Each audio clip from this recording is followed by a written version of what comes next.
There's two kinds of social pressure. There's the quiet, soul-sucking one, where you feel like a failure for not waking up at 5 a.m. and cold plunging into greatness. And then there's the loud, in-your-face one, where people are basically like, shotgun this Four Loko or you're lame forever. Either way, someone's trying to make you do something you don't want to do. And if you say no, suddenly you're the weirdo. So yeah, today we're talking about the worst kinds of social pressure. The kind that makes you question your choices, your values, and sometimes your entire existence. Let's get into it. Starting it off, we have the pressure to always be productive. If you take one day off, suddenly you're, quote, wasting your potential. Like, bro, I blinked. Can I rot in peace without catching a TED Talk in the comments? We've hit a point where doing nothing isn't just frowned upon, it's treated like a moral failure. You try to relax, but the internet's like, while you were sleeping, I made 14K drop shipping air fryers, ran 6 miles, solved my abandonment issues, and built a cabin with my bare hands. Meanwhile, I've been in bed for 4 hours trying to convince myself to stand up and pee. That's it, that's my arc. You open TikTok and everyone's got a routine. The 5 a.m. cold plunge, spiritual journaling, gym sesh, side hustle updates, smoothie with flax, chia, and the tears of their ancestors. And they top it off by lighting a candle and calling it romanticizing life. Bro, I just microwaved chicken nuggets at 2 a.m. I ate them off a paper towel. Where's my romantic subplot? You don't even get to enjoy your hobbies anymore. The second you're doing something, people are like, oh, you draw? You should open a commission page. Oh, you play guitar? Start a YouTube channel. No, I play guitar because I'm sad. Let me have this. We turn life into a competition of who can squeeze the most out of a 24-hour cycle. And if you're not monetizing your passions, waking up before sunrise, and speedrunning enlightenment, apparently you're a waste of carbon. Like, sorry I didn't time block my entire day and microdose discipline. I just wanted to eat toast and stare at the wall. Is that a crime? People are not machines. They don't have to be grind set mode 24/7. You know, you're allowed to do nothing and just chill out, watch TV. You're not gonna go broke or homeless if you just play Fortnite for a few hours, I promise. So yeah, I'm gonna sit here in silence, wrapped in a blanket, watching the ceiling fan spin, and I'm gonna enjoy every second of it. Next up, we have the be cool with everything pressure. People will try to make you feel weird for having basic human boundaries. Aw, come on, just one drink. Everyone's doing it. Okay,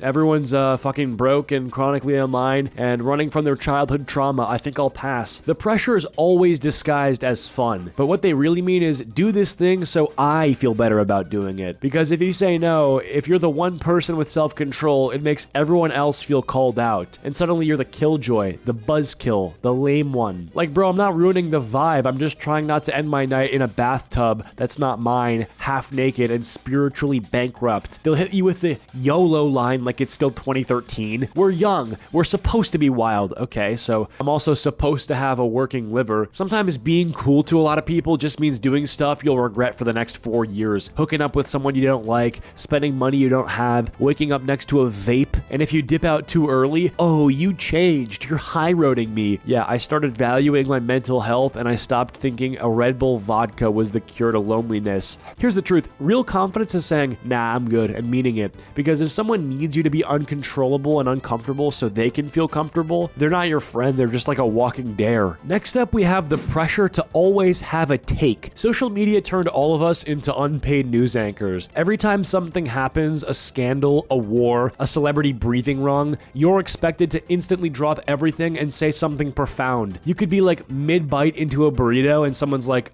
why haven't you addressed the geopolitical tension in a country you can't pronounce? Bro, I'm just trying to digest in peace. And if you say nothing, silence speaks volumes. Yeah, it says, I was taking a nap. It's like the internet forgot what nuance is. You say, hey, you know, I don't know enough about this to comment, and all they hear is, I actively support evil. Nah, I just don't want to half-ass an opinion about a crisis I learned about yesterday from a slideshow with sparkly fonts and a Lana Del Rey song playing in the background. And God forbid your take isn't perfectly worded. One wrong phrasing and suddenly you're screenshot material for everyone's, quote, why influencers are dangerous thread. Like, sorry I didn't run my opinion through a legal team and trauma consultant before tweeting it. I miss when people were just allowed not to know things. When you could just shrug and go, I'll look into it, instead of being forced to pick a side within the first 3 minutes of the news breaking. Now everything's black or white, right or wrong, hero or villain, no in between. We're all just fake experts yelling into the void and pretending it's helping. Sometimes the smartest thing you can say is nothing, but social media made silence feel like a crime. You know, let me scroll in peace without being guilt-tripped into giving a TED Talk on global policy from my fucking bed. Next up, we got the pressure to look perfect. perfect. There is no winning here. 1 second it's love your natural body, and the next is why don't you have a jawline sharp enough to slice an avocado? You wake up feeling decent, not hot, not ugly, just fine. Then you open Instagram and suddenly you're in a full-blown identity crisis. Now you need a 14-step skincare routine, a personal trainer, a private chef, an esthetician, and a therapist named Sage who only speaks in affirmations and chakra diagrams. It's not just beauty standards anymore, it's like optimization culture. You're not just supposed to be attractive, you're supposed to have scientifically been engineered for hotness. Face symmetry, canthal tilt, hunter eyes, mewing, derma rolling, red light therapy. We've entered the looks maxing era and it's terrifying. Like, bro, I feel kind of cute today. I wasn't trying to be evaluated like a rare Pokemon card. Now you've got 18-year-olds on Reddit analyzing their bone structure like they're preparing for surgery, and you look in the mirror and you're like, wait, do I have bad gonial angles? Mid-face recessed? Should I dissolve my fat pads? No, you're just being bullied by an algorithm and some dude named Tristan who spent $800 on jawline gum and still looks like a thumb. You used to be just average and no one cared. Now, if you don't look like you stepped off of a Pinterest board, people treat you like you're neglecting your potential. It's like we're all in an unspoken beauty contest that no one signed up for, and God forbid you don't care. Oh, you're not even gonna try? Nah, I'm tired. Let me have my unfiltered pores and asymmetry eye bags in peace. I don't need to glow. I just need to like go outside without being psychologically attacked by a selfie app. Next up, we have the pressure to have a thing. Why does everyone need a brand now? You can't just exist anymore. You need an aesthetic niche, a curated personality with matching fonts. Are you the clean girl, the gym bro, the cottage core mushroom witch, or maybe the hot girl with anxiety who drinks matcha and pretends to read books she never finishes? Yeah, I gotta let know something, man. I'm a matcha now, man.